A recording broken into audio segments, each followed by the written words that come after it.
Agnus Dei,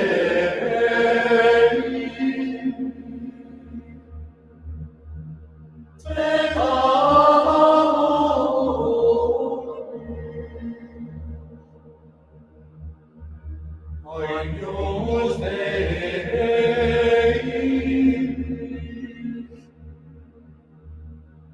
qui dormis,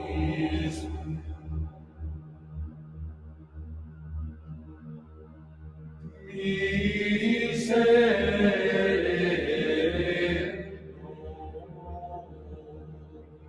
qui dormis,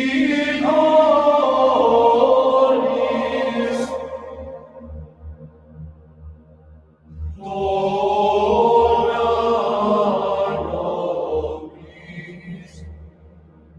nobis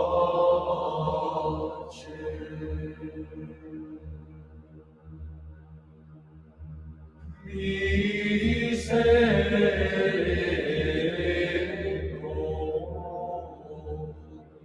qui dormis, dona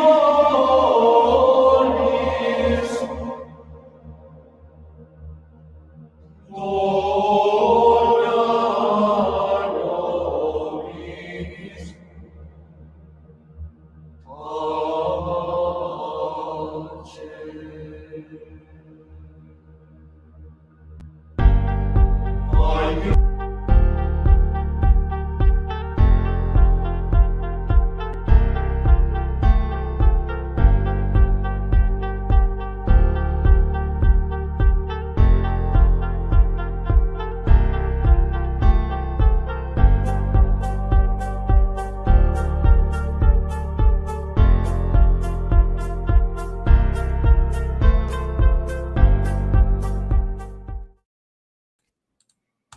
Hey, everybody, welcome to another edition of Sports Church right here on the VRR.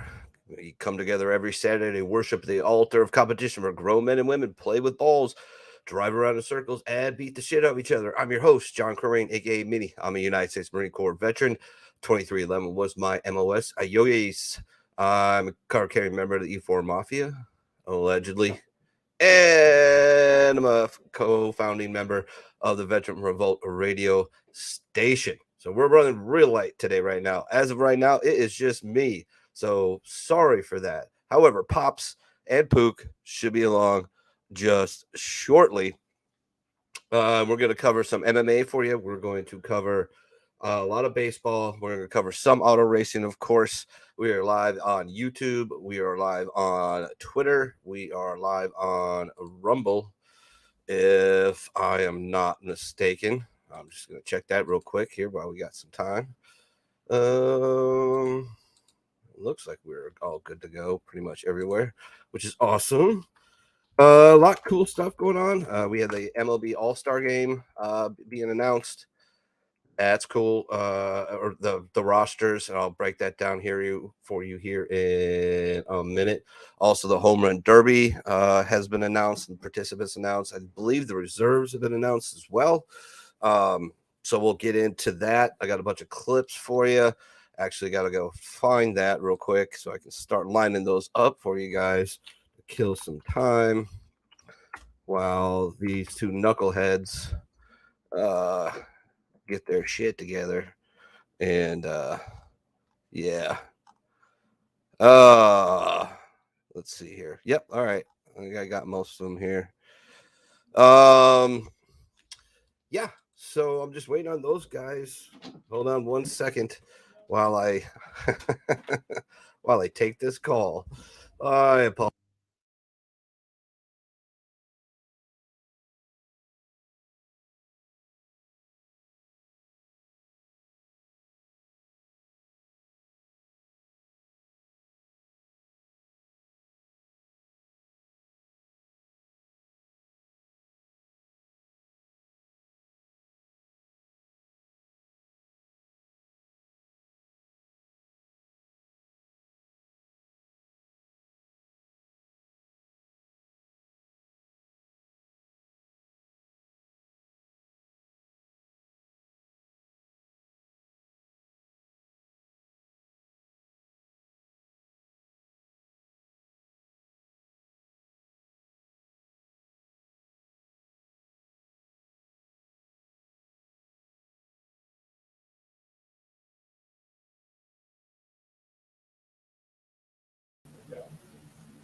what's going on, man? What is up? How you doing, Mini? I'm doing great. Apparently, Pops can't figure out how to get in. So I didn't have no audio for a second there when I was listening to you. So it's just me and you today? And I don't know. Where's Kyle? Kyle is currently en route to Florida. Yeah. Okay. Oh, we gotta get a shot of my beautiful Bishop hat. Yeah. You gotta...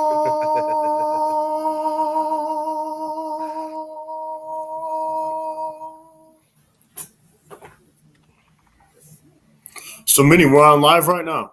Yes, sir. Oh, get back. Uh-oh. So am I expected to know something about MMA tonight or what? I would certainly hope so. I think it would help. Just saying. Yeah, I mean, I watched the fights last night, so I got a good idea of what happened. Yeah. Did you get a chance to see any of the fights yesterday? I did not, man. I did not. Fights? I was doing the bar. Just me and Lilith, because Kyle was still driving and everybody else had T was in Chicago. Tim was on for a little bit. He was up in Minnesota, but it was me and Lilith pretty much the whole show. So yeah, I didn't have any time to even try and look it up and watch it in between because it was just I had too much to do, unfortunately. Well, it's a little much every week, man. There's a lot of fighters. I'll tell you what, as a guy that's an aficionado of MMA and loves the sport, it's a lot to keep track of, man. It really is. It's incredible. The UFC roster alone is incredible, and then you have all these other fighting organizations as well. Yeah. I mean, PFL, right, and everything else like that. So yeah, there you go. So what you looking up? Oh, I actually pulled up the Sean Strickland the fight from last night. I watched it though. I actually saw it. Pretty impressive win. Abus Magomedov from Germany, no relation to similar sounding names from Dagestan. Up and coming fighter last night. Did really well in the PFL, climbed to the top of the ranks in the PFL before he was guillotine choked. Landed in the UFC after his stint in the PFL. Had one win on his resume. They're the guy that they want to promote as a new upcoming thing. You can tell that. You can see what the UFC does. They like to do that. They like to promote the guy.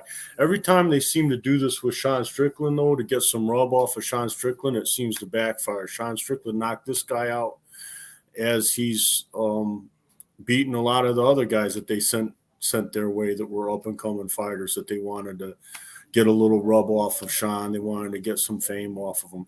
Sean's a funny dude. I don't know if you remember talking about Sean in the past, but he's the guy he's very opinionated. He ain't afraid to say what's on his mind. He's compared himself to being a prostitute in the past. Like, I'm like a porn star. I'm like the equivalent of a porn star. I go out here and fight for you, for a living, So, I mean, he's a fun guy. I mean, he not always politically correct. And they even asked him at the press conference last night if he was involved in January 6th. So I mean, now, but I love America. He's like saying I love America, and I think they're destroying America and this and that. Right. It's like he has his opinions, and Dana White lets these guys run with their own opinions, whether it be Black Lives Matter or it's the other side of things. And that's how I remember things being my whole life in America up until recently. Mm-hmm. You're allowed to have your own opinions, no matter how whacked out and stupid they were, one way or the other. But he's refreshing. He's a refreshing guy. He speaks his mind. He's not afraid to say what's on his mind. The volume that he puts on is impressive in all of his fights. It's incredible. He had a bad first round. A lot of the judges had him winning that first round. I don't know how. I'm saying Sean Strickland had a bad first round. Maybe they got CNI dogs or something. Maybe they need them. Maybe they need their eyes checked. Not sure. Maybe they're listening to the crowd as well. A lot of USA chants. A lot of people rooting for Sean Strickland. You know, he's a bad boy. He's the USA fighter. He talked crap about Magomedov's Magomedov. I'm butchering this poor guy's name. But, he talked crap about him he's adopted Germany as his country. He's talked crap about Germany. He's talked leading up into this fight, talked crap about Germany and made that like something, you know. We got that old Nazi rivalry from 70 years ago, you know, still going on with the Germans. And, you know, he said a bunch of stuff about the Germans, and he said entertaining fighter, you know, he knows how to sell a fight. Am I muted? No, you're not muted. I hear you. Okay. I heard you fine. You said the Germans. Yeah. He gets in there last night, and he has a bad first round. The second round in the press conference, he said in the second round, he figured out that this guy couldn't box. And then he knew that he was in trouble. And that's what he did. He just completely outboxed him. It was constant pressure. He was getting out of the way of punches and landing his punches. Getting out of the way of Abas's punches.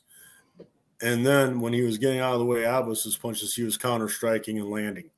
Abbas ate a lot of leather. And for his second fight in the UFC, obviously he's an up-and-coming fighter. His career's not over.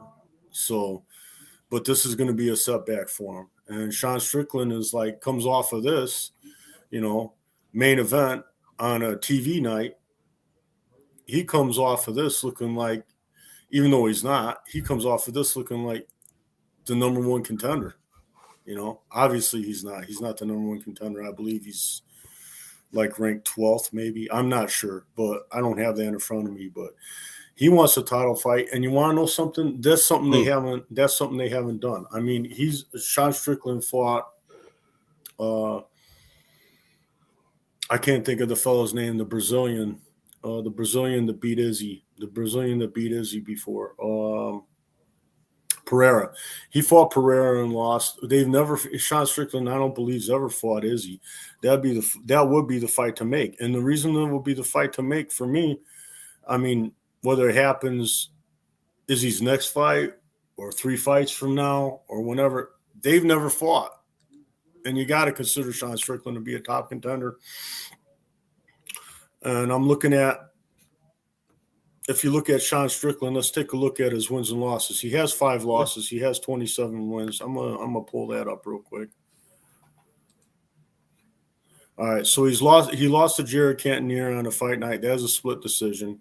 He lost to Alex Pereira. I just said that, KO punches.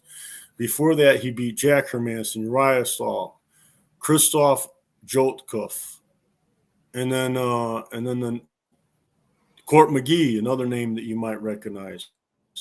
He lost Kamaru Usman, but who hasn't? That's fought that guy, you know. So I really like to see that fight. That'd be a good fight to put together. We had another guy that they wanted to give some rub to, and he actually got it. He actually got his Grant Dawson. Okay. Grant Dawson last night fought. And it was a co-main event. Very, very impressive fight. Ismagulov. He fought Ismagulov. Damir Ismagulov. It was a decision. It was unanimous, but it was one of those decisions where it was completely dominant. I mean, if you want to call this guy a leg humper, I guess you could. But he's the type of guy. I'll tell you what. If you're in a high-level grappling, yeah, this was a fight. Grant Dawson, and I'm gonna butcher this guy's name again, is Ismagulov. If you watch that Damir Ismagulov Grant Dawson fight from last night, is an exhibition in high-level submission grappling. Grant Dawson was completely on the offense though the whole time, so you gotta give him the fight. But if you want to see some really good jiu-jitsu defense, it was like I do this and then you do that, I do this and then you do that. Grant Dawson pretty much had his back most of the fight. Ismagulov was fighting off a rear naked choke almost the whole fight, but he fought it off. I mean, it's hard when you're in that bad position. He got himself in that bad position. Well, I shouldn't say he got himself in that bad position. Grant Dawson put Ismagulov in that bad position every single round. 3 rounds, he had his back taken. 3 rounds, he was fighting off the choke, hand fighting him. Never did get choked out. They were each fighter was doing everything they possibly could to submit or defend the submission, and the submission never happened. At one point, referee Herb Dean got a little antsy and said they needed to work. Well, bro, I mean, if you know anything about grappling, and Herb Dean does, he was just frustrated because I'm sure the crowd was frustrated because both guys are freaking what looks like to casual UFC fans, both guys are laying on the ground humping one another. It's time to get up and fight, guys. You know, that was kind of Herb Dean's, like, you could hear it in his voice. He's like, you guys got to work, but they were working. They were working the whole fight. If you're a fan of grappling, this was a hell of a fight to watch. Worth mentioning, Kevin Lee had his return in this fight. I mean, Kevin Lee had his return last night, and he didn't do so good. He got choked out. He got guillotine choked. So that's pretty much wraps up what happened last night in the UFC.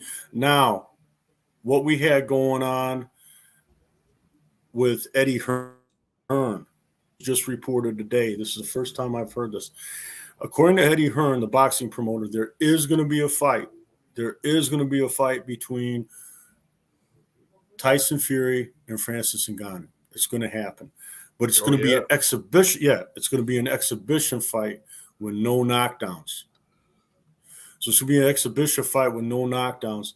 I want to know how they're going to possibly do this. How do they even do that? I don't know. You tell me how they do that. What's the rules going to be?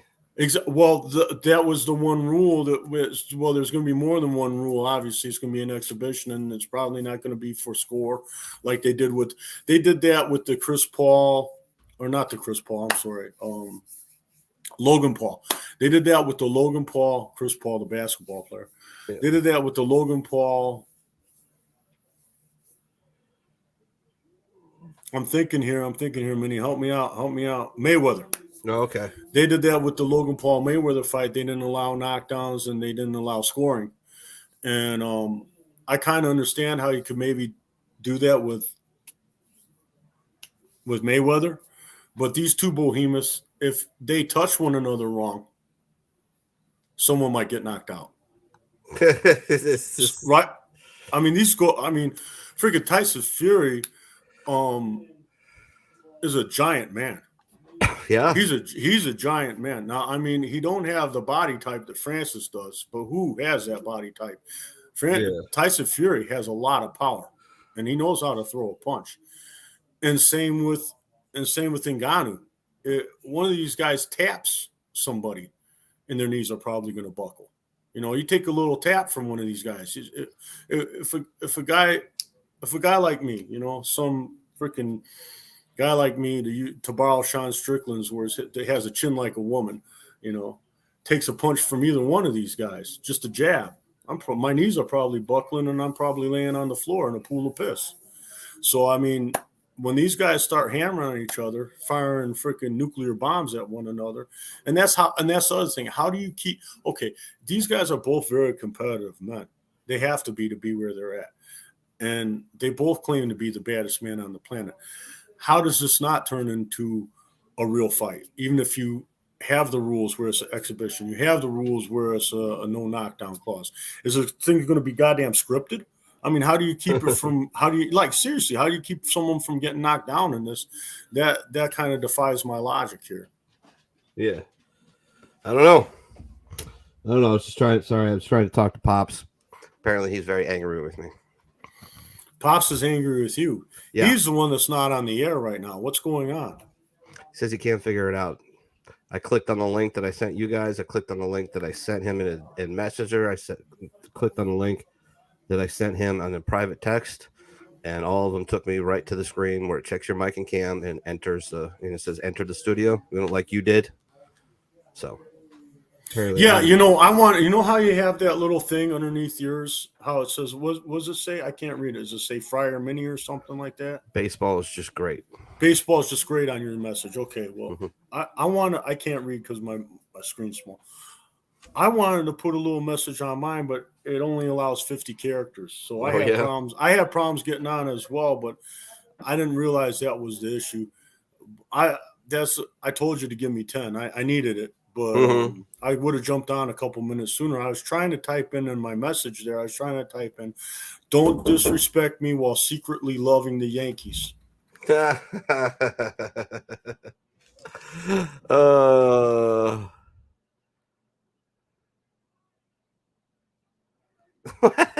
Welcome to the fucking show. What is this? You've got mail. Wow.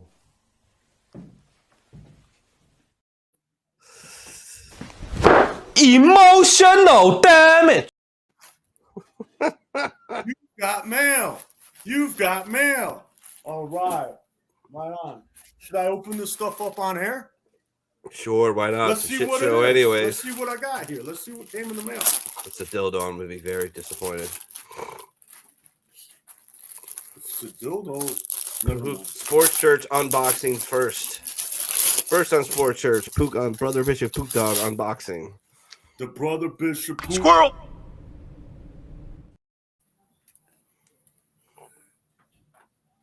Pook's got a new t-shirt. Oh shit! Check it out. You like that, Minnie? Sure. All right. Looks like it'll do you well while you're stealing catalytic converters. I don't hang around with Aaron Rodgers anymore, bro. People who wear that shirt do. What did you just say to me? Oh, fuck.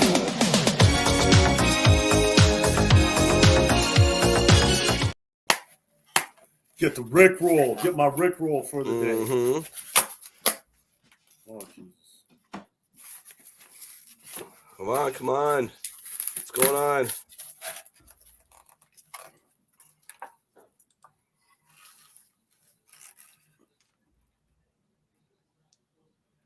Can you read that?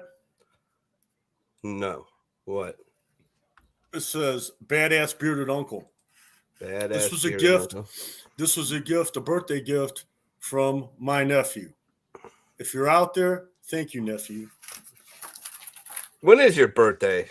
July 8th. It came That's early. what I thought. July 8th. That's what I thought. International Fight Week next week. Next week's International Fight Week.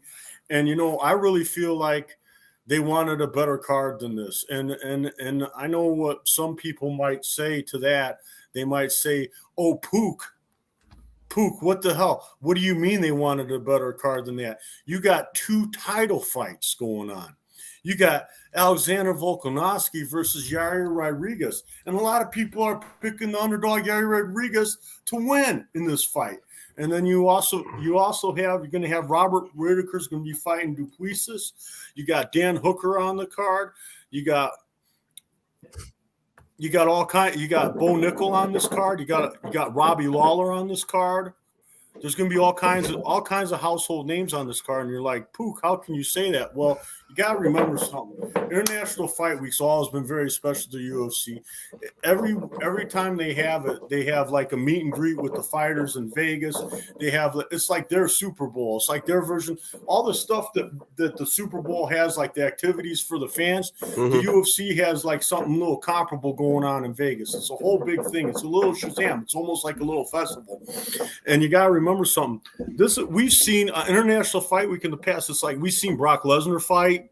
Okay, we've seen like Cormier fighting Stipe. Like these are the kind of fights that they've been putting on for International Fight Week. They really wanted John Jones to fight Stipe for this week. But why did that happen? Well, that ain't happen. That don't look like that's going to happen for a while. I'm looking at the UFC roster, or not the roster, UFC schedule. That's not even on the schedule yet. Huh. I mean, they don't even got a fight schedule. They haven't even signed a deal. We know what's going to happen. because they said it's going to happen. All the parties have agreed to it. It's just a matter of when. It's just a matter of when. Matter of when they're going to make it happen. When they're going to do it. As far as that, I'll definitely. I don't know. I'll be working that night. I'll be working on my birthday, but that morning after I get off work, I'm definitely going to check out all those fights. I'll be able to break them all down for you. I'm excited. Don't get me wrong. Even though I talked that little bit of smack about the card, I'm definitely interested in the card. I definitely want to see the card. It's going to be a fantastic card. And as far as regular pay-per-views are concerned, it'll be a blockbuster. But normally, this is like the beginning of the year show for the Japan, for the people in Japan, for the folks in Japan. You know, what I'm talking about, the folks in Japan, the Pride, the Risens, the Heroes, all these organizations in Japan, they always have their biggest fight card on New Year's Day. But this is like the UFC's New Year's Day. International Fight Week is comparable to their biggest week in fights. It should be their biggest week in fights. They wanted the heavyweight champion getting crowned on this evening. I know they did. They didn't make it happen for whatever reason. I imagine it's because someone's not ready to fight, whether it be Stipe or John Jones. I'm sure John Jones didn't want to take a short training camp, and something must be going on. Maybe contractually with Stipe. Who knows what's going on there? Who knows what's going on behind the scenes? We're not privy to that, you know? So without further ado, I'll tell you what's going on up next in the UFC. Cool. We're going to have, besides obviously the fight week, the International Fight Week on the 8th, we're going to have the BMF title up for grabs. That's going to be happening in a few weeks. And maybe you don't feel like this, but there's people that actually feel like that BMF title is just nonsense. There was a fighter, and I believe it was Chandler. All right. Chandler said, "Yeah, I'd love to freaking fight for the BMF title because it's a payday, but I'd probably take that BMF title and just put it underneath my bed if I want it. It wouldn't be on display like the UFC title," is what he's saying. He's saying like it's kind of a BS deal. You know, it was originally, it was Nate Diaz, who's a serious badass, and Jorge Masvidal fought for it originally. So it's gonna be that's gonna be happening on the 29th of July, the end of July. Poirier Gaethje going to be fighting for that BMF. Gaethje back in it. Yeah, absolutely. So we know those guys are two serious badasses and two serious contenders for the title. Poirier, being a friend of the program, he's claimed to have wanted to come on. I should bang the monkey again. Yes, you should. I should get after him because he claimed that he'd come on our show, and that would be very interesting if we could have that personality on our show. Very intense guy when I met him. Very intense guy. Yeah. Had a drink with him in Vegas. Met him outside of the Hall of Fame. I met him at a bar right outside the Hall of Fame. Not the after party for Kevin Randleman where I met John Jones, but it was just happenstance. I was walking through the casino and I saw him. I was like, oh my God, that's Poirier. I walked up, shook his hand. Me and one of the other co-hosts from that other organization that will not be mentioned saw him, and we talked and chatted, and we invited him on each one of our podcasts, and he said he'd love to join us. And I've been corresponding with him ever since. We'll get him on eventually. I know we will. It's just a matter of me not giving up. There you go. Never give up. Nah. He already said yes. So, I mean, I just got to pin him down. So, anyway, Minnie, that's my segment for MMA this week. Well, you're not done yet, dude. Oh, what do I got? What am I missing?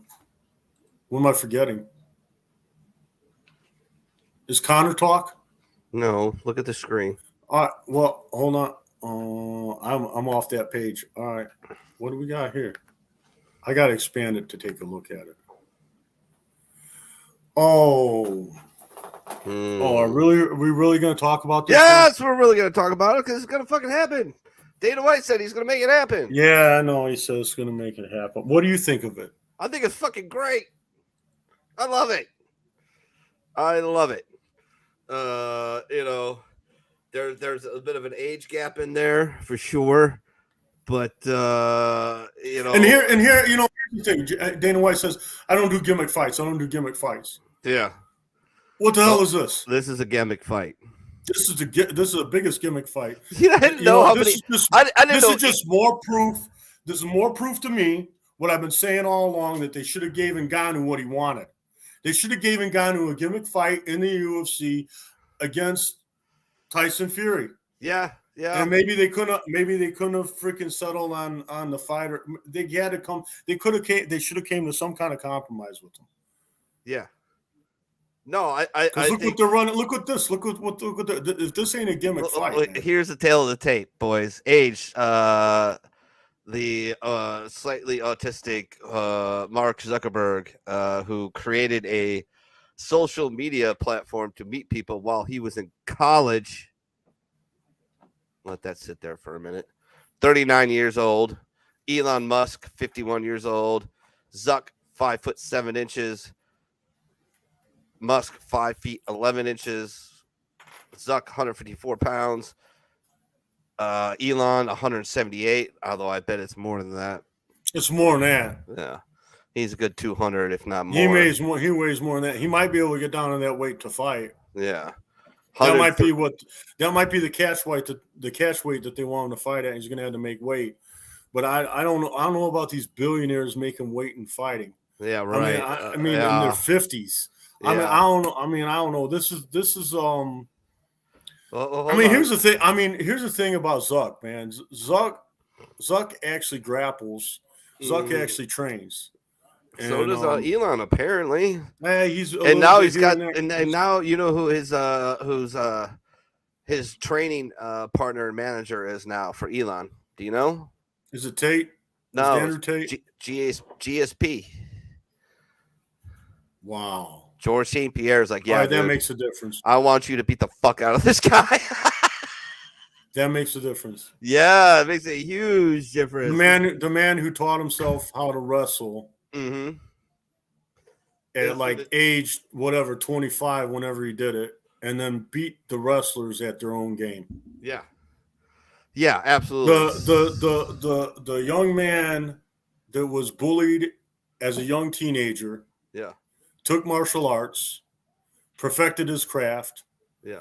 Took it into the cage, got beaten by wrestlers, learned how to wrestle himself, and then beat the wrestlers at their own game and won championship after championship. Yeah. Well, probably arguably one of the greatest of all time. Yes. Oh, man, I love GSP, man. I'll tell you what, honestly, not to talk about that other organization that we used to be married to at one point, but when I was with Schorsch in Vegas, it was time for St. Pierre to have his speech, his Hall of Fame speech, and it was already wrapping up. We had to go to the party, for the after party for Kevin Randleman's family, and I missed seeing GSP get inducted in the Hall of Fame, and that kind of was bittersweet. It was sweet that I was there. I was meeting all these fighters, but I was there, and I was like moments before hearing GSP speak, and it was time to go. Now, George probably would have been cool. He probably would have let me hang out. He would let me hang out and watch it and then join up with them later. But man, I had no idea where this after party was at. I was with them. They were my company. I didn't want to do that. I didn't want to split away from them. So I went ahead and I followed George out of the building, and we went to the bar, and that's where I met John Jones and the father of Ground and Pound, Mark Coleman, and met Bas Rutten there, and a few other champions. Everyone I was introduced to. Did I tell you a story of how I first met Mark? He bummed a cigarette off you, right? No, he didn't bum, just straight stole it. Oh, he jacked it from you. And I walked outside, all of a sudden this dude's smoking my cigarettes. And I'm like, what the fuck? And I looked at him real quick. I'm like, are you Mark Coleman? He goes, yeah. I'm like, Oh god, he's like, sorry, I took one of your cigarettes. I'm Well, like, speaking of gimmick fights, he's what got the a fuck gimmick. what the fuck was I gonna do about it? Nothing. Exactly. Nothing. I'm a give him a Hey, cigarette. the champ wants one of my smokes without asking. The champ gets one of my smokes without asking. Hell yeah. That's okay by me. He could have my lunch. Here. Yeah, I wrapped that dude, took a picture with him, and not what he was back in the day, but still, that was a very solid dude. Well, he's going to be fighting soon. He's talking about gimmick fights. He's going to be fighting soon. Oh God. He's got a boxing match coming up. Yeah. I'm not sure who's How it that's against. gonna go. I don't know how that's going to go. I'm not sure. Yeah. It's against a former prize fighter. I can't remember which one, but a decent one, but an older one. Here, let's pull that up. Let's pull that up. I'll pull that up on my phone while I'm talking to you. Let's take Okay. I think this is what Mark's gonna look like after that. Oh, no more Yankee, my wanky. The donga need food. That's gonna be Mark Coleman. Just saying. I don't know, man. We'll see how it's going. He's training hard. I follow him on Instagram. He's training hard for this. But anyways, yeah, like I mean, all right. He's 58 years old, bro. Yeah, I know. Yeah. 58 years old. Elon versus Zuck. Who you got? Who you taking, man? This is a real tough one because Elon's being coached by GSP, and I just found that information out. I didn't know that before. And not only that, Elon's obviously got the size. And we both know, especially, I mean, it's common sense, but besides common sense, we all know from when this thing started and it was open weight, and I know Hoist Gracie took on a lot of larger men, and whooped their asses. But that being said, if everything's equal, right? We got a white belt over here, all right? We got another white belt over here. You know, we got a white belt that's been training for 6 months, 8 months, a year. He's won with Zuck. He's won tournaments and whatnot. He's won some white belt tournaments, right? We got him, right? I mean, he's won them as a white belt, but he's won them. Yeah. We got a guy that's won some tournaments. We got another guy that's a white belt being coached by GSP. GSP gets him up to the level of Zuck. I mean, who do you take? I mean, when everything is the same, the bigger, stronger man always wins. When I'm talking about the skill set, when everyone's skill set is the same, when your skill set's the same, or close, when your skill set's the close. And who's meaner? Who do you think's meaner? That's a big part, right? You're fighting. Who's really in their heart meaner? Who's meaner? Who's got a mean streak? I bet you Elon's is a mile wider than fucking Zuck's is. You know, Mini, that's real hard to say because some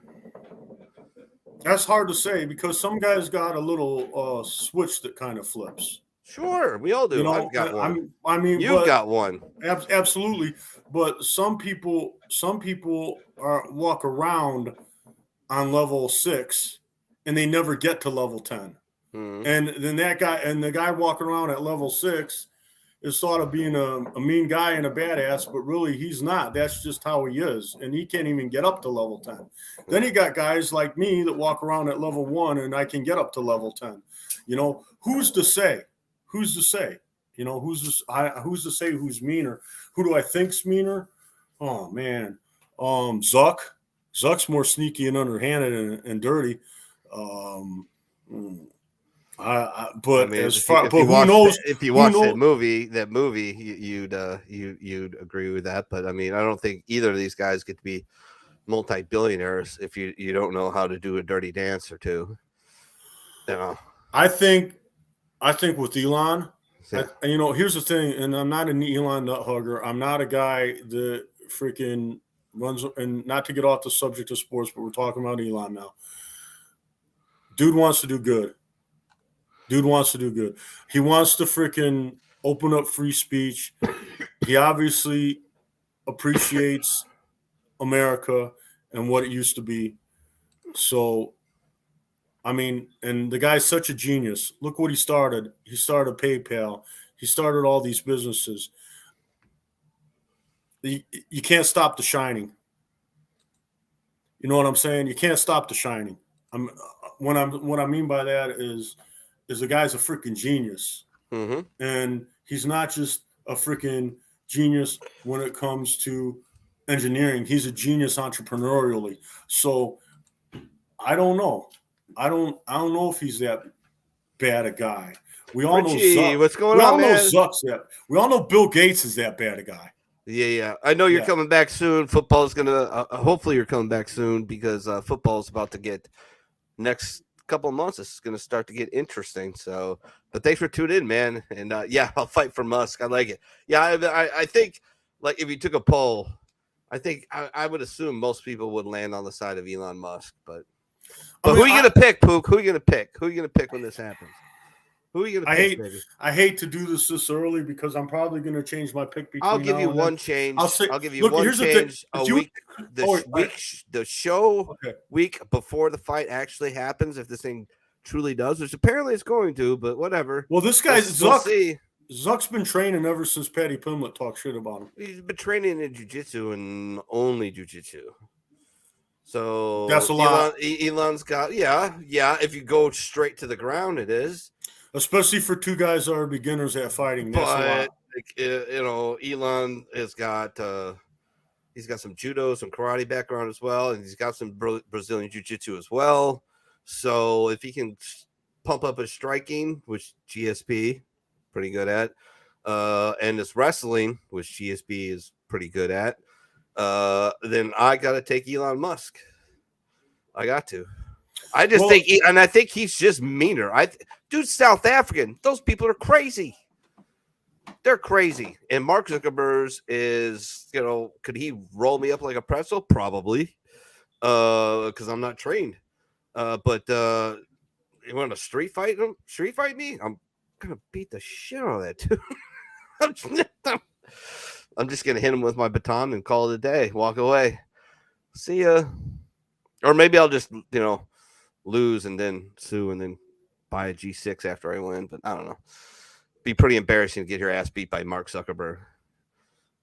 That's the only thing I fear for Elon is that it doesn't go his way and you get beat by one of the most unhappy, pasty billionaires of all time. Like even what's his name from Amazon is crushing it.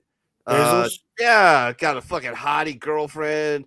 Built a yacht so big that when they had to get it out of the shop, they had to fucking. I'm really not a fan. Disassemble the bridge. Well, I mean, dude, I'm a fan. I don't even think his structural engineers on his aerospace program like him because they made his fucking rockets look like dicks. Well, I'm not a fan. Yeah, he could have went away in that Titan, Titanic tragedy, and I would have been fine with it. I'm not a fan of him. Yeah, he could have gotten imploded like a science teacher with a Pepsi can, empty Pepsi can, and a Bunsen burner and a glass of water. Emotional damage. I mean, that would have been fine with me. I mean, as long as the guy's working with the CIA and giving all of our information to the CIA, I mean, he can just go to hell. That's but not to get off the subject of sports. All right, who you taking, brother? I took Elon. All right. If you would no, I don't really want to because of the size difference, because of what I outlined before. If you were to ask me before 2 weeks ago, before it was announced, well, there's a bunch of people reaching out to Musk to train him. Oh yeah, and I guess he went with GSP, which is probably one of the most. GSP's a nice guy, man. He seems like he's got the patience to coach somebody too.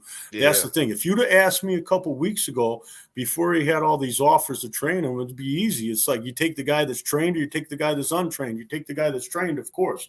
But if everything's equal, you got to take the bigger, stronger man. And who knows if everything's going to be equal, even if they. I mean, the guy, Elon's a billionaire. I don't how coordinated. Yeah, I think Rogan's athletic ability. Yeah, Rogan's going to hook up Elon with everybody because he doesn't like Mark Zuckerberg at all. At all. Well, who does, man? Nobody does. Oh, another thing, Lex Friedman. You know who Lex Friedman is, right? He's part of that. Yeah, he's been on Joe Rogan's podcast. He wears the white suit or the black suit with the white shirt, black the tie, men in black. like, like the freaking ska bands and stuff Well, from the 90s. he's a big BJJ guy, and he rolled Big with time. both He's these good. both these guys. He's Of course, good. he's Russian. Of course, he's good. He's good. Yeah, They're he's different good. kind of white people. But he said that Zuck's technique was really good, surprisingly good. You sound like a Ukraine Nazi when you say that, but go ahead, keep on going.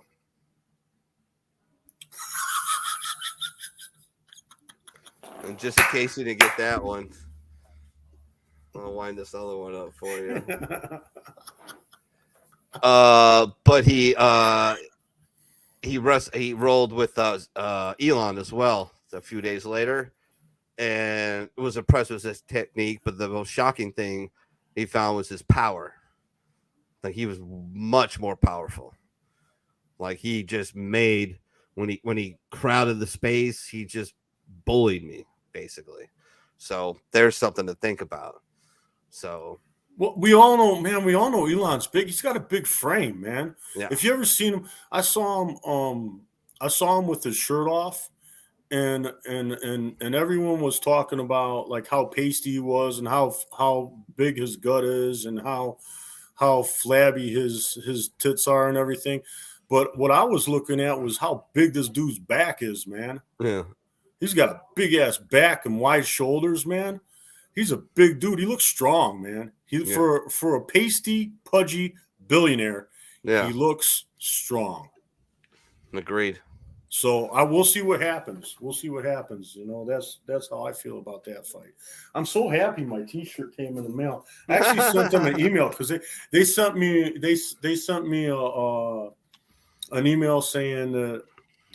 email saying that my T-shirt arrived. And then I asked my roommates, I'm like, hey, did I get a package? And they're like, no, you didn't get a package. So I sent them an email just last night saying I never got my T-shirt. Look at beautiful. Look at this. I got a new girlfriend. Look at this. Oh, you got a new girlfriend? Look, right here. Oh. Yeah. Oh, shit. Looks a little bit like Annabelle Peake's ass, but I don't know. Oh, shit. Yeah, I do. I actually do have a new girlfriend, but I don't have any pictures to share with the sports church. Not right now. You should you should DM me one just so I can see what's going on. All right, so we're going to talk a little bit of baseball, and because I've apparently pissed off Pops to the point of no return, and he's not going to be on tonight. I guess we'll just go straight to some baseball, and to liven it up and have a little fun, here's a stupid little reel from this week, and a very, very unfortunate baseball fan. Can you guess what's going to happen here, Pook? He's going to get whacked in the face trying to catch a foul ball. No, he's not. No, he's not. This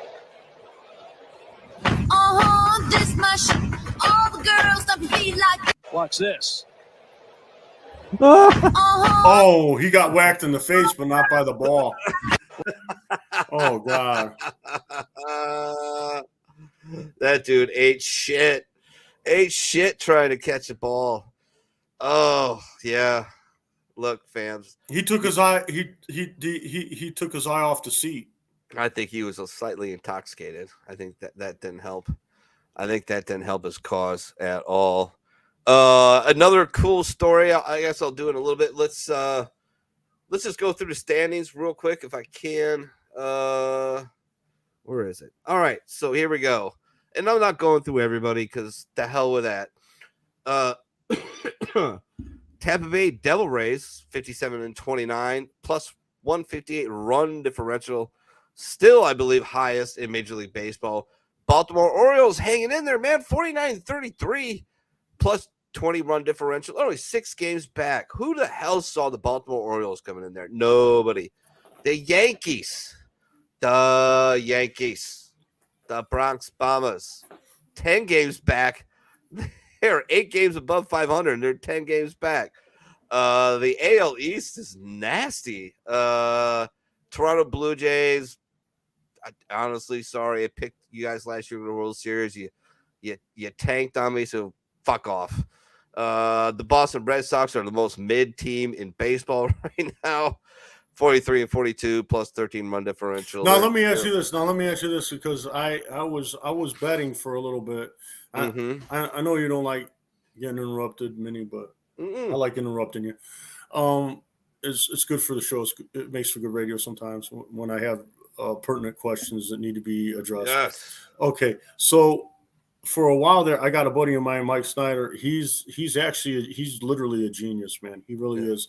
He's really good at picking baseball, and I was following his picks for a while, but everyone goes sour. He made me money in the beginning of the season, made me a lot of money, and I wasn't doing it all the time. It was here and there, it was a here and there thing, but I'm going to be getting back into betting some baseball. I think not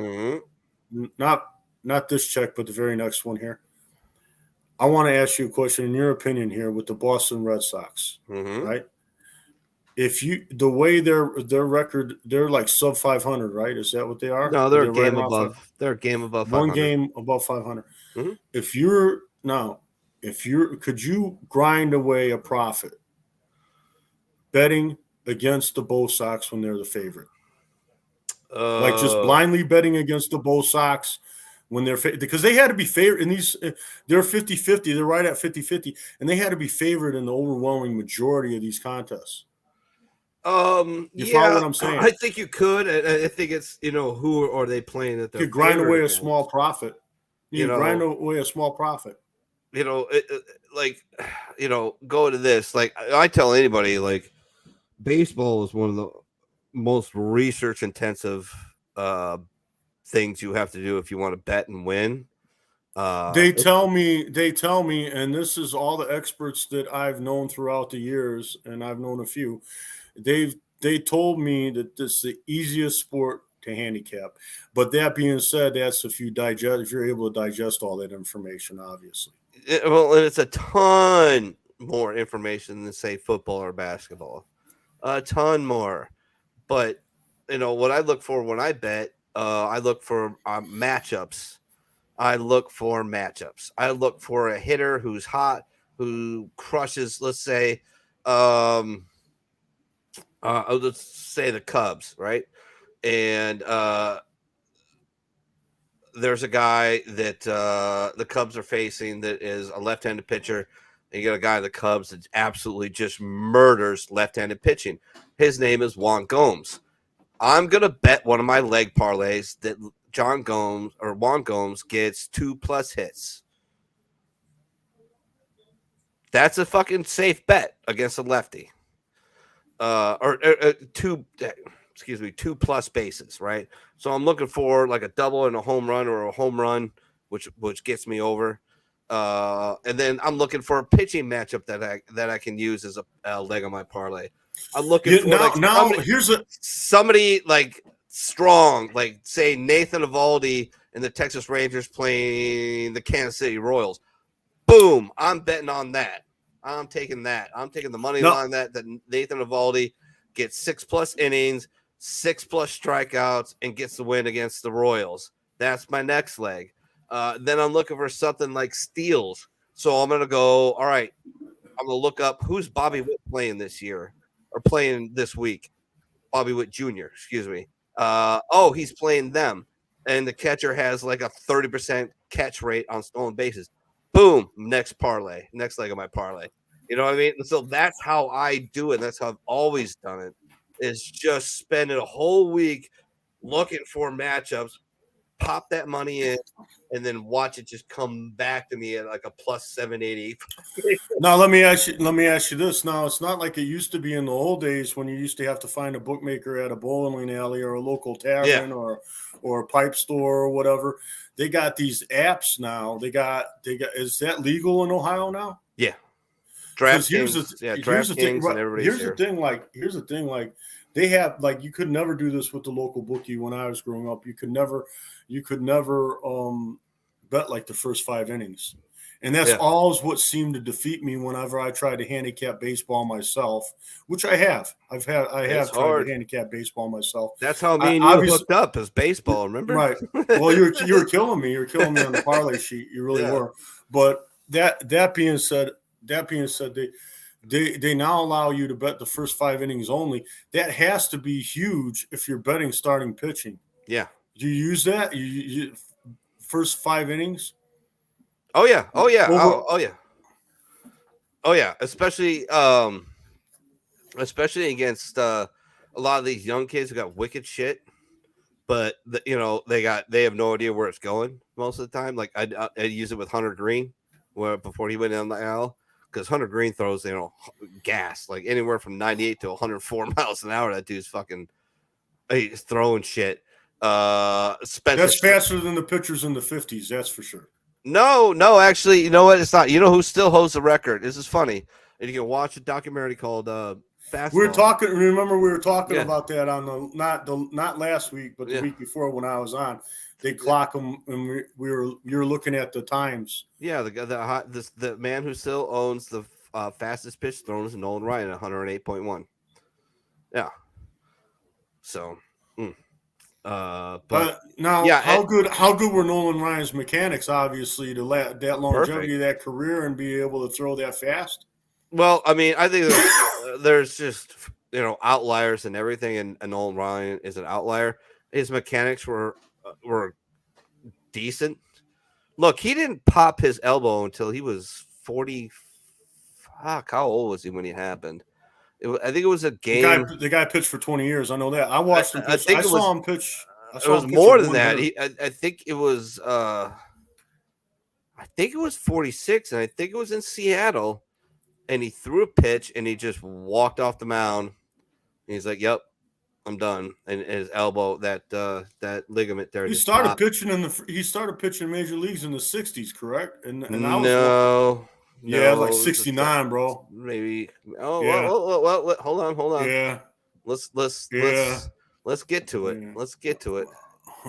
I'll go to Baseball Reference. Yep, Nolan Ryan. Yeah. 1966 to 1993. Yeah, I had his baseball card. I went to a game. I watched him pitch a one-hitter when he was an old man. He had his career WAR is 81.3, which, by the way, if you're fans of Baseball is Dead podcast, which I am obsessed with, 2 new guys eclipse Harold Baines on the Baines meter. Francisco Lindor and Starling Marte eclipse Harold Baines on the career WAR 38.8 line. So good for both those boys. Still don't know why Harold Baines is in the Hall of Fame, but he is. But he had Nolan Ryan had an 81.3 career WAR, which means against anybody else, he was going to win you 80 over his career, 81.3 more games than the average MLB pitcher. 5,386 innings pitched. 5,714 strikeouts, bro. That obviously has to be the record. Obviously. Oh my God! Anyone ever going to beat that record? No, I don't think so. Dude, there's never going to be a 300 game winner in MLB ever. It's never going to happen. Never. Nobody's going to win 300 games ever again. Mark that shit. I can't really argue with you because I don't know shit about baseball and I can prove it. So I can't argue that. I can't argue that point. All right, let's get through the rest of the standings. You haven't even talked about the Yankees yet. I glossed over it. All right, fine. I gotta talk a little bit about the Yankees. I glossed over it. So the other night, the Yankees, specifically being God damn it. I have to fucking say this guy's fucking name. Oh. All right, June 28th, 2023, Domingo Germán of the New York Yankees threw a perfect game against the Oakland Athletics in the Bronx, threw 99 pitches, got 9 Ks. Okay, is he that good or are the A's that bad? Neither. A little bit of both. Neither. Because I'll pull his stuff up right now. Baseball Reference. Domingo Herman entered the league in 2017. His career, he has a 4.1 WAR. He has won 31 games, lost 26. His career ERA is a 4.40. He's got a whip of 1.178, which isn't horrible. 505 strikeouts. He's in in basically what, 6 years, almost 6 years. He's thrown 495 innings. And oh, by the way, he likes to beat his lady. He likes to do what? Oh yeah. Oh yeah. Oh yeah. You didn't know this about this guy? Okay, Yeah. does he like? Hold on a second. Does he like to beat his lady like Ray Rice, or does he like to beat his lady the way? Hey, Johnny what's Depp- up, Stephen Brugman? How's Kuwait? You lunatic. All right. Before you so rudely interrupt me, does he like to beat his wife like Ray Rice, or does he like to beat his wife the way Johnny Dana Depp was White. accused I of? think he likes to beat Kind his of wife like the way Dana White White. beats. Yeah, that's kind of weak.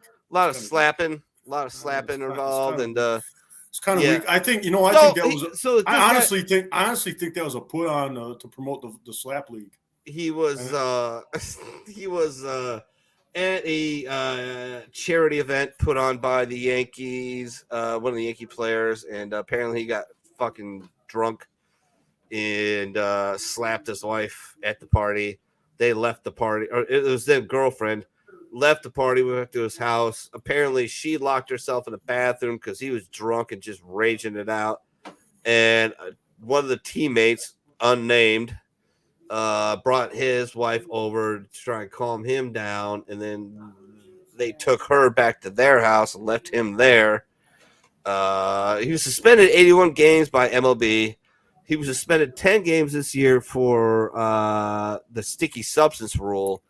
And so the interesting thing is that, if as a baseball player, as a pitcher, like the perfect game is like the holy of holies, right? And for a guy like that to throw a perfect game, it's like, well, fucking shit. How do I deal with this? Because this guy's a fucking douchebag. Obviously. Now these people are married now. He married this girl. They have a kid. Apparently everything's all good, but yeah, like I don't know how. You said alcohol was involved in this and everything. Oh yeah, and it was like I don't. Here's the thing, and this is a very unpopular opinion, and I know it's an unpopular opinion, but I've been through life, and I've dealt with some crazy ass bitches in my life, and if you're actually whooping on your lady, you probably need some correctional, judicial, disciplinary action taken upon you. But I mean, if it's like a situation where it's like a mutual combat thing, and these guys like to argue, and they're drunk and they're a little dumb, both of them. I mean, it's kind of hard to. I know you never put your hands on a lady. I know. There's a very good reason. I have never, ever, not one time, ever once dated a Latin woman. Ever. Right. Worst fucking idea ever. Right. You remember when I showed up to the ASP with scratches on my face? You realize when I showed up to the ASP with scratches on my face, like I had, it looked like I got into a fight with a cat. I showed up to the ASP with scratches on my face. I got a DV for that. I got a domestic, and I didn't fight it. I was young. I was stupid. I copped a plea just like they want you to do. They always want you to cop a plea. Yeah. I copped a plea to let me off with some classes and stuff, but I was the one that got the domestic violence conviction for getting. Not only did I get my ass kicked, I got a DV conviction on top of it. You know what I'm saying? I'm not saying that I'm the victim here. I'm not claiming that I'm completely the victim because it takes two to tango, but I always when the whole thing came out with Ray Rice, when the whole thing, I was on Ray Rice's side for the longest time. Yeah. Until I saw the video. When I saw Yeah. the video, it's like, dude, you belong behind bars, bro. Yeah. You belong in the pen. Yeah. Like when I saw the video. Yeah. But before I saw the video, I gave that guy all the benefit of the doubt in the world. You know, I really did. So, I mean, whenever I hear these allegations. Yeah, no, for sure, man. It's, but you know, a perfect game is a perfect game, and it is crazy. It is just the most ridiculous thing. The cool thing about it was it was a first game where a guy who had pitched a perfect game called a perfect game. So Dallas Braden, who's my boy, even though he doesn't know it, and part of the Baseball is Dead podcast, is one of the announcers for the Oakland Athletics. So the first time in history, a guy who threw a perfect game called a perfect game. That's pretty cool. So I get my cheers and my love out of that.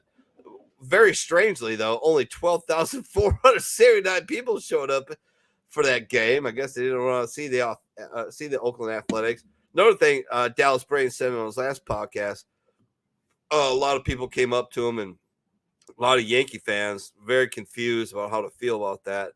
But they want to take a lot of pictures with them. You see, I took more pictures that day than I had in like months prior with Yankee fans who just want to take a picture with a guy who threw a perfect game. So, yeah, only 24 perfect games in MLB history, and Domingo Germán, 30 years old. I don't know. We'll see how long that goes. Not a very good pitcher, but on that day, he was perfect. To go back a little way, Felix Hernandez, King Felix, was the last one to do it, 2012. So it's been 11 years. He did it with 113 pitches, 12 Ks. Matt Cain did it in 2012. 125 pitches, 14 Ks. Philip Humber of the fucking Chicago White Sox did it, 94 pitches, April 21st, 2012. Roy Halladay, of course, right-handed pitcher, 115 pitches, 11 Ks, May 29, 2010. And my boy, even though he doesn't know it, Dallas Braden of the Oakland Athletics on Mother's Day, May 9, 2010, 109 pitches, 6 Ks against the Tampa Bay Devil Rays. And then last one I really even care to go over, just because this is a little bit of a funny story. Of course, I was infamous forever for wearing my Cubs hat. You would never see me anywhere without a Cubs hat on, ever. And we were at a bar in Florida, and I believe it was Florida, and Mark Burley is pitching for the Chicago White Sox, the left-handed pitcher. And it was like the 4th or 5th inning, and somebody says, hey, I don't know if you want to hear this because you're a Cubs fan, obviously, but Burley's perfect through 5. I'm like, fuck! All right, guess I got to sit down and watch it. And the ladies that I was with fucked off somewhere else, and I caught up with them later. But I sat there and watched the next 4 innings, and yeah, I watched Mark Burley complete a fucking perfect game. It was absolutely horrible. But, still got to watch it. It was great and good for him. Could have happened to a worse person, but whatever. Mark Burley's an amazing human being. He just played for a horrible team, people. That's all I'm saying, really. All right, to get through the standings, let's do this. Power through, Minnie. Power through. I'll try not to interrupt. No, you're anytime you want to. Absolutely interrupt. Me and Kyle have that understanding, with each other. He does the standings, and I interrupt him all the time. This is a thing we have. Well, the difference between me and Kyle is Kyle actually knows baseball, but yeah, true. The Minnesota Twins, who are in first place in the NL Central, are below 500. The AL Central is fucking garbage. Anybody who goes on a 7 or 8 game winning streak has got this division probably locked up. It is a joke. Only one team has a positive run differential, and that's the Minnesota Twins. They're 42-43, one game below 500. Oh, and they're 5-5 in the last 10. The Cleveland Indians 40-42, minus 10 run differential. Detroit Tigers, White Sox, Royals. Royals suck. They're fighting for who's worse in the AL between them and the Oakland Athletics. To the AL West, the Texas Rangers with a plus 156 run differential. They're 50-34.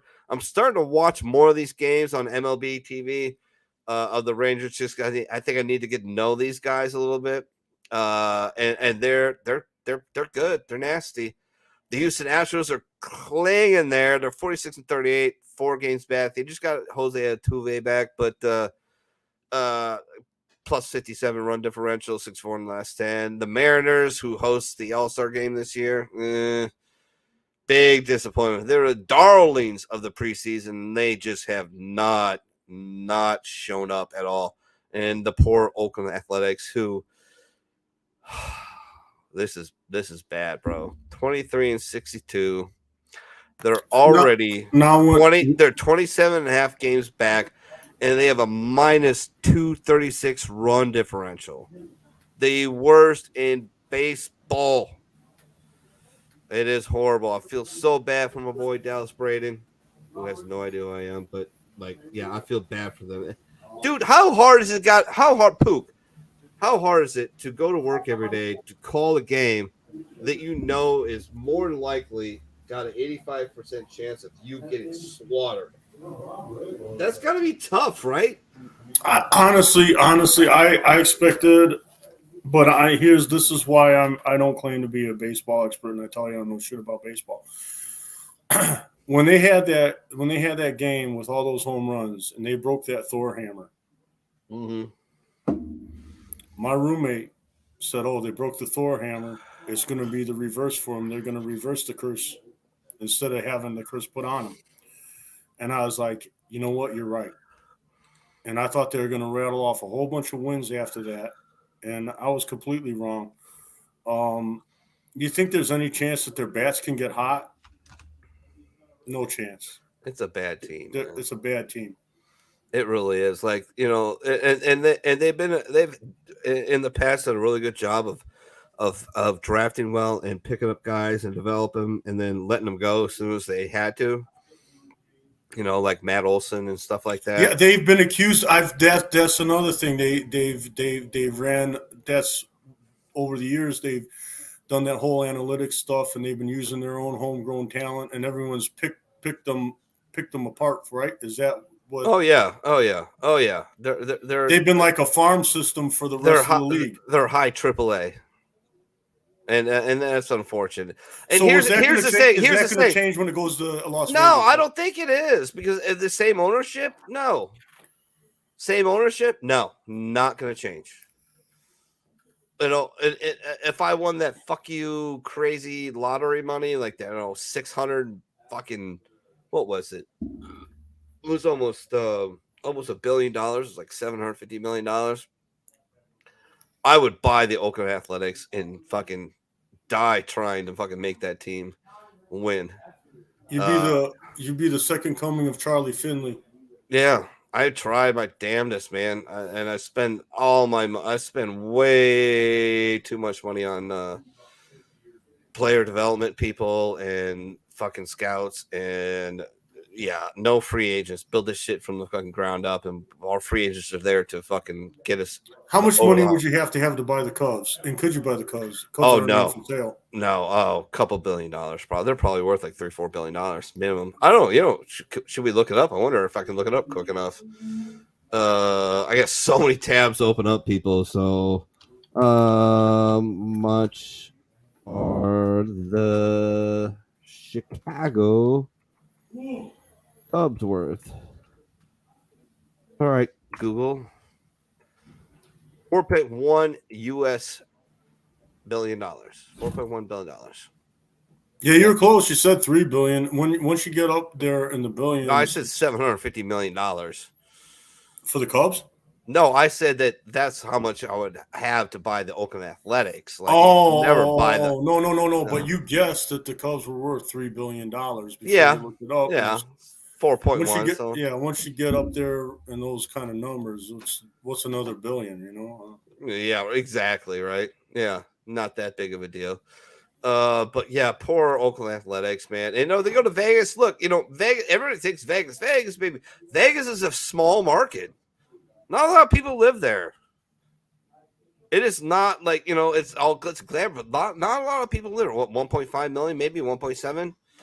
Vegas is a scummy town, bro. Yeah. Oh yeah, very much is. And so they've got to count on, and they're building their proposed stadium is only gonna be like 34,000. So they got to pack that bitch like every night to make money. They will. Well, maybe. They will. You know who they're going to pack it with? Opposing teams' fans. No. How many opposing team fans are going to be there for every single game, though, bro? All right, you just said, okay, you just said it. You ever been to Vegas? You seen the traffic? Oh, yeah. Okay, well, there's a lot of people in Vegas, and they don't live there. So there's going to be 15 to 20,000 visiting fans at that stadium every night. All right, we'll see. I think you're crazy. Who do you know who hasn't been to Vegas? I don't know. Anybody? I've been to Vegas. No, any adult? Times. Any adult? Maybe one or two? Yeah. These guys probably never been anywhere either if they haven't been to Vegas. Not talking shit about people. I'm just saying, I mean, it's like, I know people back in. I'm sure it's how it is still today, even though we got gambling everywhere, even though they're trying to turn America into Potterville. I know people who would make 3, 4, 5 trips to Vegas in a year. Why not make an excuse to go to Vegas to watch the Cubbies play? Mm-hmm. Or if you're a St. Louis fan, why not make a trip to Vegas to watch St. Louis play? Why not make you're talking a minimum of 15,000 people to do that, though. You think that's sustainable? How many people are in the U? How many people are baseball fans? How many people gamble? How many people go to Vegas? True. All right. I mean, I know that the NFL is a different animal, and it's a once a week kind of thing, and it's only for 18 weeks or however long the season is, the regular season. Yeah. But the Raiders are packing in the opposing fans. Are they? Why not the A's? Especially when Boston comes to town, especially when New York comes to town, especially when the Cubbies come to town, especially when the LA Dodgers come to town. Oh yeah, making that road trip, bro. Hop, skip, and a jump. Vegas, baby. I mean, when you got these fan. Okay, sure, they might hurt when the smaller market teams come to visit. Like, let's say when the Padres come to town, even though it's not very far drive for a Padres fan. Yeah, they might take a dip in attendance. They might take another dip in attendance, when Milwaukee Brewers come to town, or when, you name the team. But when the Atlanta Braves are in town, you think they ain't going to pack the seats in? Probably. You think when the Giants are the football team. When the Yankees are in town, you don't think they're going to pack that freaking – you don't think they're going to pack it in with the freaking – I don't know. We'll see. We'll see. But unless the ownership changes, I don't think the Oakland A's becoming Las Vegas A's are going to get any better. People are literally looking for a legitimate excuse to run off to Vegas and play. We'll see. Oh, I'm going to see a game. Yeah, you're going to see a game, all right. All right. Yeah. You're going for the game and staying for the gambling, cocaine, and hookers, buddy. That's what you're doing. Not me. Yeah. Okay. I guess you are a monk, but I'm just saying. No, I'm a friar, but no, hookers are off the table. And probably the cocaine at this point. Well, I mean, maybe not. I don't know, but when I'm in Vegas, hookers are definitely off the table. Yeah, this is why my life will probably never let me hang out with you alone. Just saying. I said when I'm in Vegas. Hey, anyways, let me get to the National League. The Atlanta Braves tried to take over. Let me see. Let me update this. See if they actually did take over the best league and best record in baseball. And I don't think they did. I think that they're still. Did they? They're 56-27. I guess they did. Atlanta Braves, best record in baseball, 56-27, 30-15 at home, 26-12 away, plus 139 run differential. They've won 8 in a row, 9-1 their last 10. The fucking Miami Marlins are in second place in National League East. Who the fuck saw that shit coming? 48-37. Yeah. But they're 9 games out. They are 9 games above 500, and they're 9 games out from the Braves. Braves are so boring. Boring. They just beat everybody. It's stupid. They got a negative 22 run differential, 6-4 in the last 10. The Phillies are hot. Had a little dust up with the Cubbies, but they came out on top on that series. New York Mets, who have paid Justin Verlander and Max Scherzer $86 million. Are 9 games below 500, 19 games out, and Steve Cohen might want to jump off a bridge. I don't even want to talk about the Nationals. The Milwaukee Brewers are tied with the Cincinnati Reds, the Redlegs. 45-39, 45-39. Yeah, Reds you for know, real. in this division, the only team who has a plus run differential is the Cubs, who are in 4th place. That's 2 it. games below 500. They are 5 games below 500. Yeah. I told you at the beginning of the season. You remember, I was hoping at best this was the 3rd place team. You're And I pretty don't know. good at predicting the Cubs And to I do think bad when they do bad. here's another thing. I think now only being 5.5 games out, I don't know where that puts them as far as like wild card, but I think that they're going to sell again this year. And I think they're going to sell big. I think they're going to move Marcus Stroman to maybe the Texas Rangers, maybe the San Diego Padres, maybe even the Boston Red Sox. I do have trade history with the Yankees, so that's possible too. But I think they're going to move Marcus Stroman, and because he's a free agent after this year. So unless they sign him to an extension, which of course they should, but the Rickmans are pieces of shit and all need to die horrible deaths in a fiery crash. But yeah, I said it. I don't give a fuck. They're going the way of like Moneyball. They just want to make money off this team. They don't give a fuck about championships. They got their one, and now they're done. So yeah. And the only thing that brings me joy in the NL Central is the St. Louis Cardinals are 35-48, 9.5 games back, 5-5 in their last 10. They got a -24 run differential. They are absolutely fucking atrocious, and good for them. Go fuck you. Go fuck your city. Go fuck your river. Go fuck your arch. You suck. Tell me how you really feel. Oh, I hate that fucking town. How come you can't be honest about your feelings with the Yankees? Go on.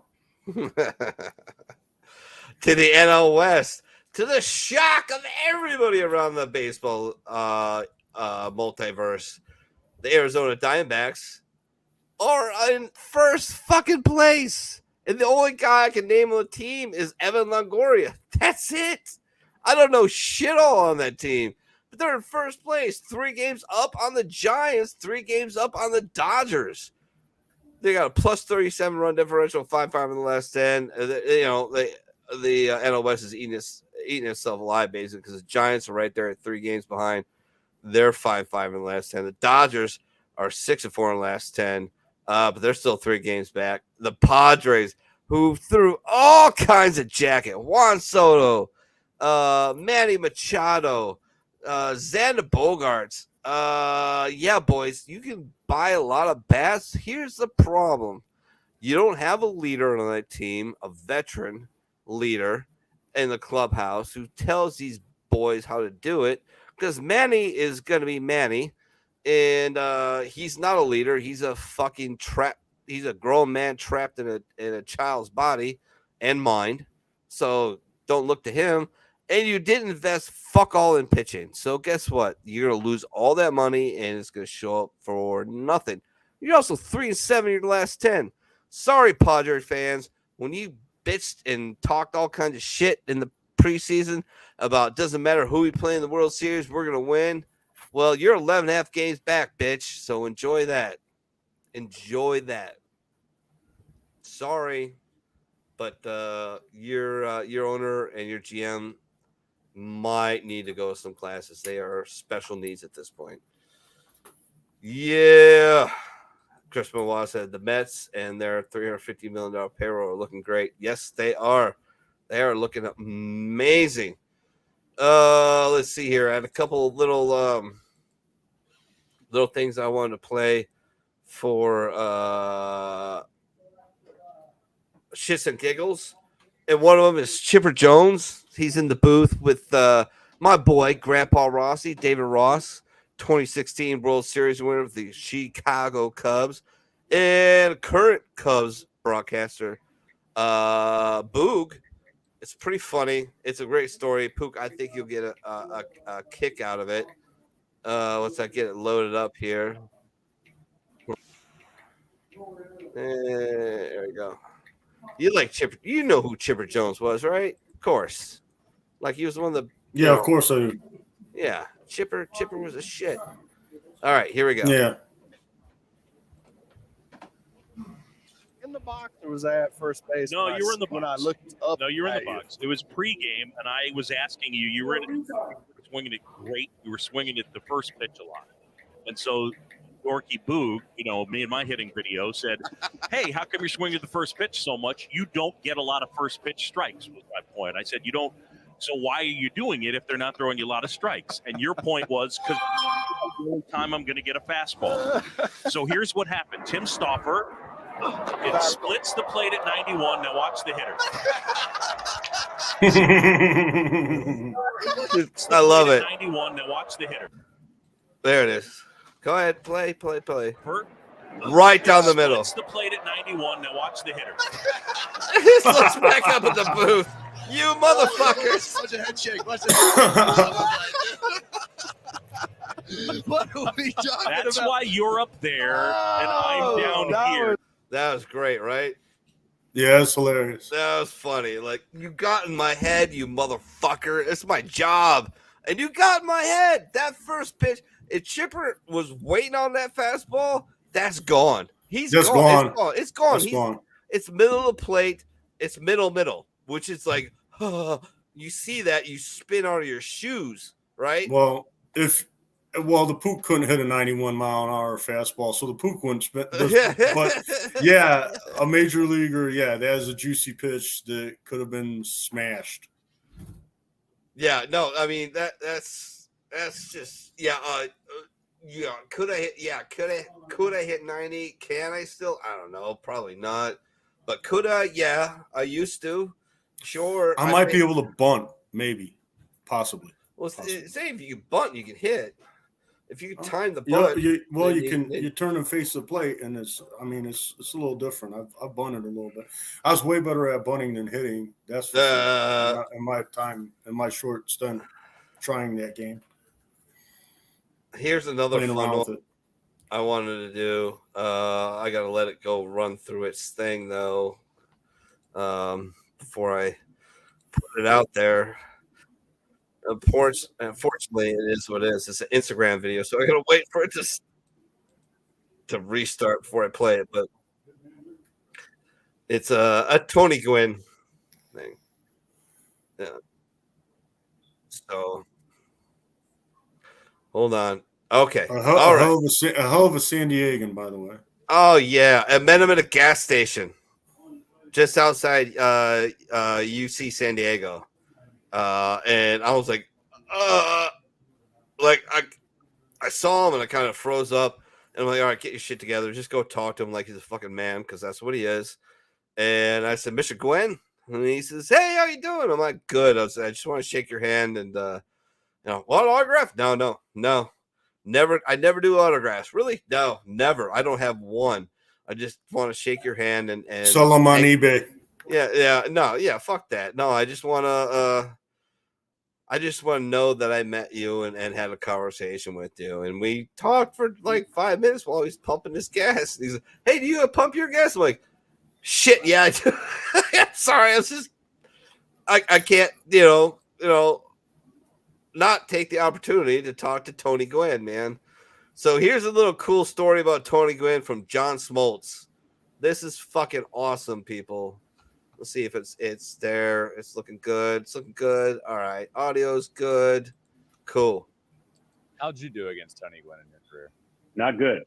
444 he hit over his career. I still think the greatest stat in the history of sports.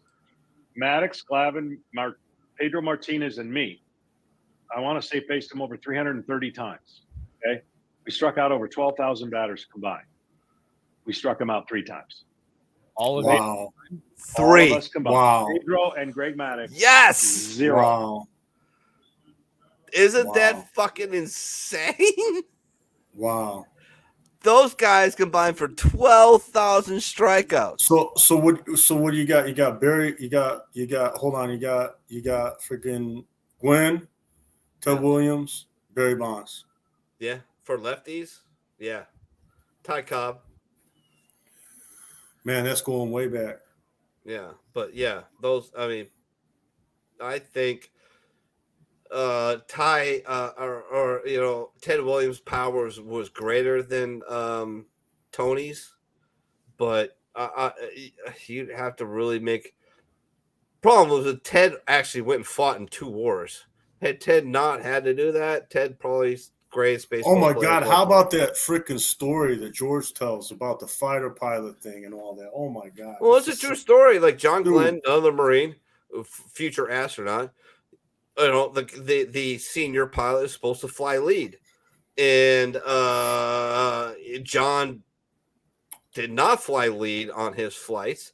He let Ted Williams fly lead because Ted's vision was so good that he spot the MiGs way ahead of where John could. And John Glenn was a fucking astronaut, became a fucking astronaut. I know. It wouldn't surprise me though if this story is just nonsense. And, no, it's not. Look it up. You can look it up. You can Google it. It's true. You got man, it's just such nonsense being put out by the CIA, It's just such nonsense here and there, I got a tough time believing any of that. And it's just that was he went in depth to an actual mission they did. It was incredible. It was I don't know if you remember that conversation we had, but it's too much. Sometimes it's too much. The CIA propaganda that we have to live with is just too much, man. It's too much for the Pook to handle. Too much for the Pook to handle, huh? All right, there's one more one I wanted to bring up. Apparently, Pops is still pissed at me. That is what it is. I don't understand. Okay, Pops is great. I love Pops, but yeah, me too. I mean, I know he's dead, but I don't understand. Because you're not helping him come on. Is that why he's upset with you? No, I tried. I sent him every link, and he says, "It's not working. It's not doing it." And I'm like, "Well, it sounds like it's a problem on his end." Is what I'm getting at. That's kind of what I'm thinking, but he doesn't want to. I mean, it's we've been doing this for fucking how long, and nobody seems to have a problem, and all of a sudden you do. So you're not figuring something out. So I don't know what to tell you. Like, I don't know how to help you out. I'm sorry. I'm trying to bring this up. I don't know if I can. You guys might not be able to see it real well. So you guys know a baseball player named Jason Worth. I love this kind of shit. Where guys, and I think MLB needs to do more of this, where they kind of do like undercover stuff, right? Like where,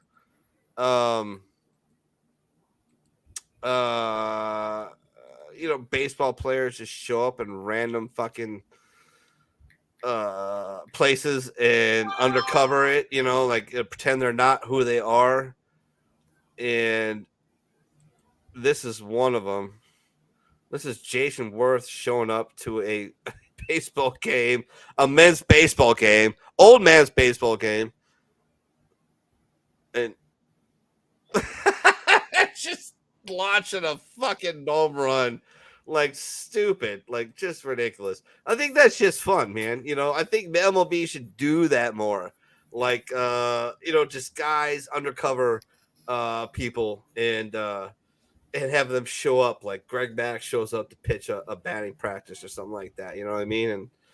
And you have hitters show up at Menley's games. They're like, 35 or 40 and over and come up there and like with the gray and everything like that, and then show up and just fucking jack a fucking home run just to be a dick and make some fun, get some love for them. Pook, I gotta take off for just like 30 seconds. You got me? Sure, why not? All right, man. Talk about fucking anything, but I'll be right I'll back. talk about Connor. Why not talk about Connor? All right, there you go. Make fun of Connor. I'm not going to make fun of Connor. So here we have Conor McGregor again. He probably isn't going to fight Chandler, and Chandler's very upset about this. He's gambled his future on Conor. Obviously, here he's got a lot to lose. It doesn't look like Conor's going to show up to fight. It really doesn't. I don't know if they're going to be able to get through the USADA testing and all that. I don't know what's going to happen there with Conor at all. The guy is the guy's out of control. We all know the rape allegations are nonsense, but he likes to party too hard. We all know that.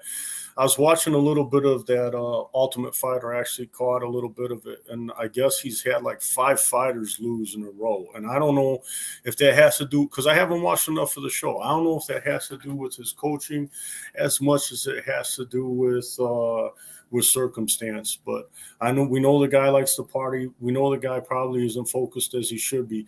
Now, when Conor McGregor is in there and Conor's Conor, nobody can beat him. But this guy's jacked up on the juice, and he's drinking, partying, screwing around, getting accused of rape. If you're not out there goofing around and drinking like that and partying your butt off the way he does, you're not going to be getting accused of rape and stuff like that. So, it's like what Herm Edwards has to say, one car, one house, one lady. If he was able to follow these rules that Herm Edwards lays out for the rookies in the NFL, what a better fighter would Conor be? Would Conor be what's the one that you get back to? I believe it's the Merle Haggard,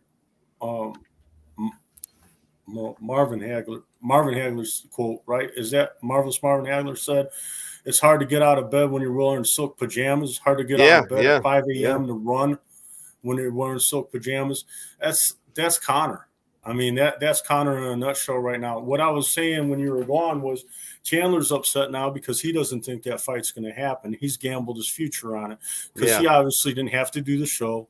He could have took on somebody else as an opponent. Yeah, he could. It's like a big waste of time for him, and he's not happy. And like I was telling the listeners before you jumped on, I believe Conor has lost. I don't know if he won his.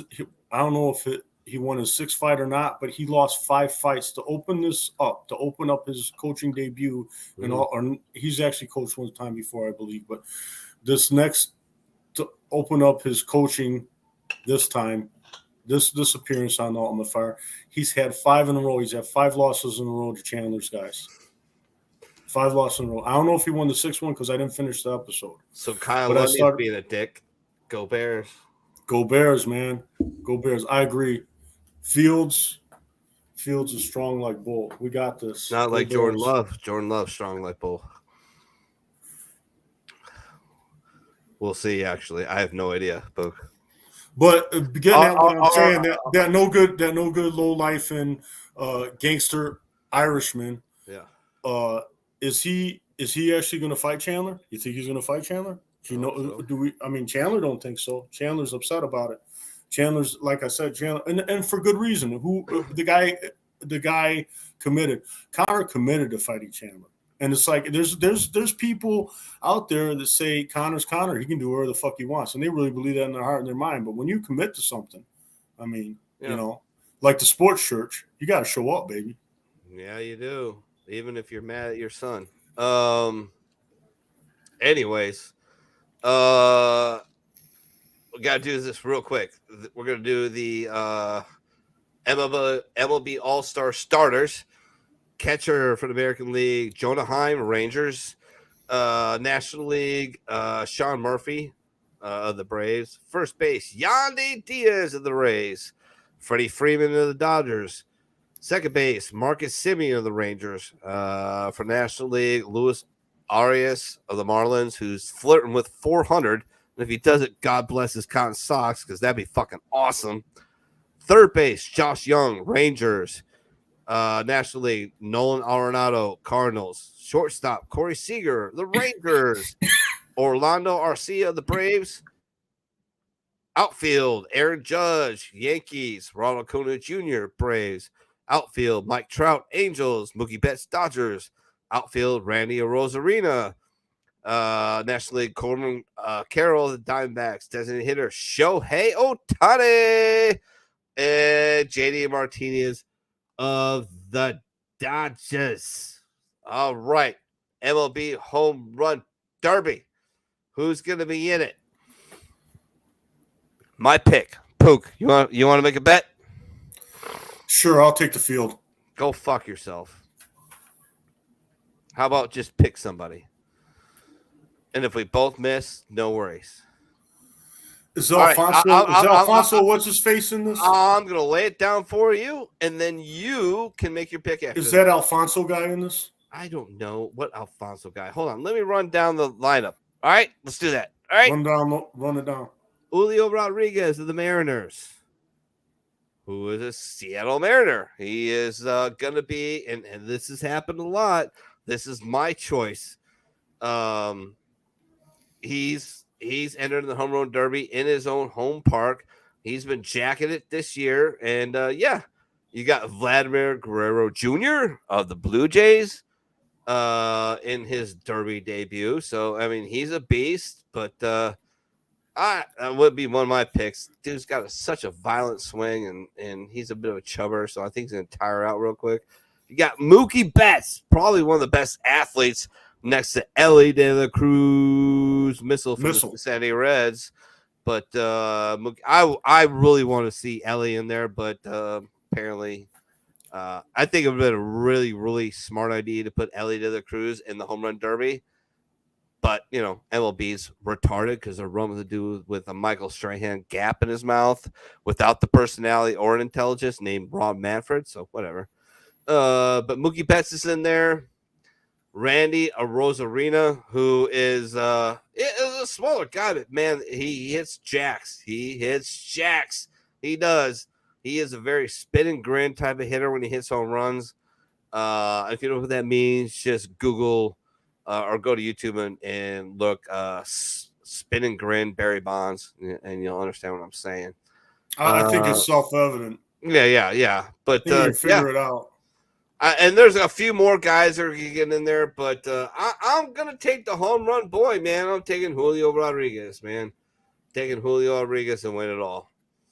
Just because. Unless there's some last-minute changes and shit, I don't see how.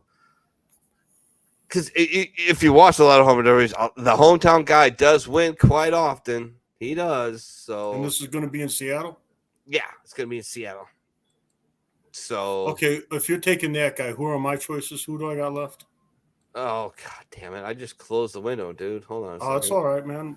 I can pull this up on my phone. There you go. Pull it up on your phone. I'll pull it up on my phone, man. It's not Vladdy Sabu. Last time he did hit 91 homers. Vladdy's not winning this. He's not. Is the polar bear in it, Chris? The pole bear is always a chance to win because the pole bear is nasty, very nasty. No doubt about that, for sure. I'm gonna run out of time here, anyways. Okay, so that's who I want. I said Alfonso. I meant Peter Alonso. Oh, you're gonna take Peter Alonso? That's who I wanted. You're gonna take the pole bear? Of course I am. Okay. And that's what I said. I said, is that Alfonso guy? I'm taking Julio Rodriguez, the hometown boy, the Mariners boy. That's how ignorant I am of what's going on here. I like the pole bear. The pole bear is great. Alonso, not Alfonso. Yeah. Is that Alfonso guy fighting? Yeah. Can we wrap this up, Minnie? Yes. We absolutely can. Can that Alfonso guy win the fight? Oh my God. I'm punch drunk. Oh, no worries, man. Oh, Give me Alfonso. Give me Alfonso, whatever his name is. I'll take No. Tell me exactly who you're picking. That's who I'm taking. Who? Peter Alonso. Peter, you're going to pick the polar bear. Of course I am. All right. And I'm taking Julio Rodriguez. All right. What are we betting on? Whatever you want, bro. What are we going to bet? What do you want to bet? Whatever you want. You want to bet a bottle of booze? Sure. All right. So if I win, I get a fifth of Black Barrel Jameson. If you win, what do you want? All right. So I know the price range. What does Black Barrel cost? In Ohio, it's like $46. Okay, so I'm looking at like a $46 bottle. Give me Glenlivet. Glenlivet, what age? That's like 12, 10 maybe. Yeah, Glenlivet 12. Give me a Glenlivet 12. That's like comparable, right? That's like $50 bottle of booze. All right, right? that's fine. All right, it's celebrity written, as Pharaoh said. Let it be done. Now how does this go? If there's no winner in this and they both get eliminated in the first round, is it their we're just fucked. We're just fucked. Somebody's got to win. Somebody has to win this in order for us to collect. Well, one of our batters has to win this. You can't just be runner-up. You got to win the home run derby. No. If one of our guys don't win it, or the only way is they go head to head, and then one of them loses, then we pay the bet off. If one of them advances, that person loses. All right, so let's say the polar bear advances in the second round, and my guy doesn't, you win. I win. Yeah. If they both get eliminated in the first round, but one guy has more home runs than the other guy, you want to go that? Don't matter. Do you want to? No. Or you just want to wash it at that point? No, that should be a wash. I think. Okay. All right. I think in order to collect the liquor, one of our guys has to make it to the final. Yeah. Okay. Yeah, I'm cool. That should be the bet, because it's like, one guy gets eliminated in the second round and barely nips the guy that gets eliminated early in the third round. That's I don't know how you want to do it. However you want to do it. As long as we got it set forth from the start. As long as we got a clear understanding of the rules of the bet. I think we're good. Yeah. Yeah, we're good. We're good. If neither one of them, now the best case scenario is they're both facing one another in the finals. In the final, that'd be the bet. Then it's we might have to jump online. I gotta tell you right now, and I mean this with all my heart. I've never lost a bet in which I've placed liquor. Never. Emotional damage. Not once. I've made many liquor bets. I've never Could lost. Be your first time, sir. Could be your first time. We'll see. Because, you got the polar bear. I got Peter Alfonso to win the fight.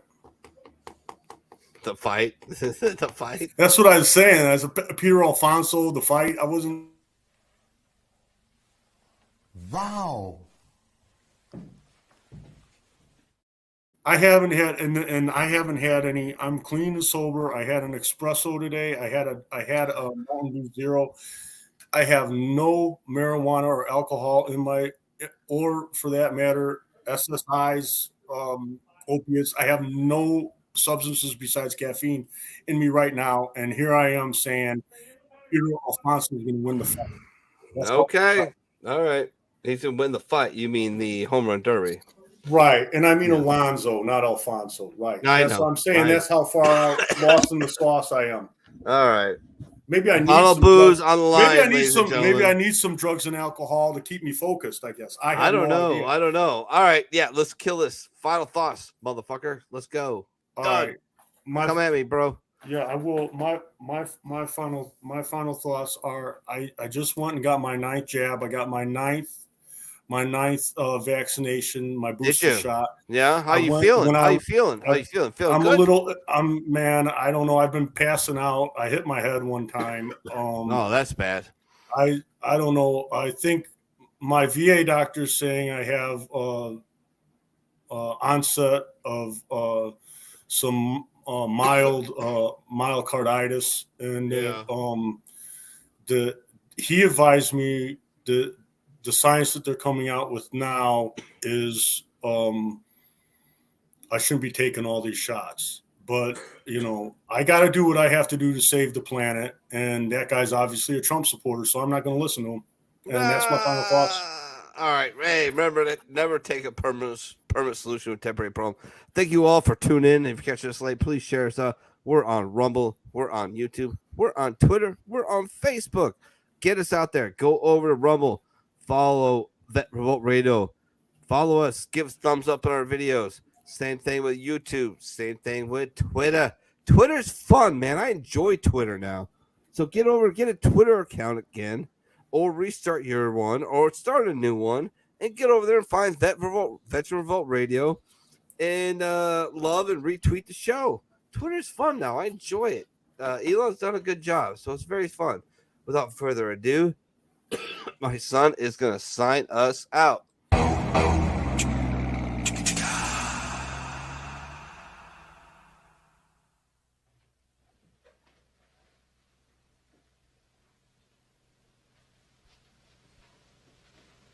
You're still here?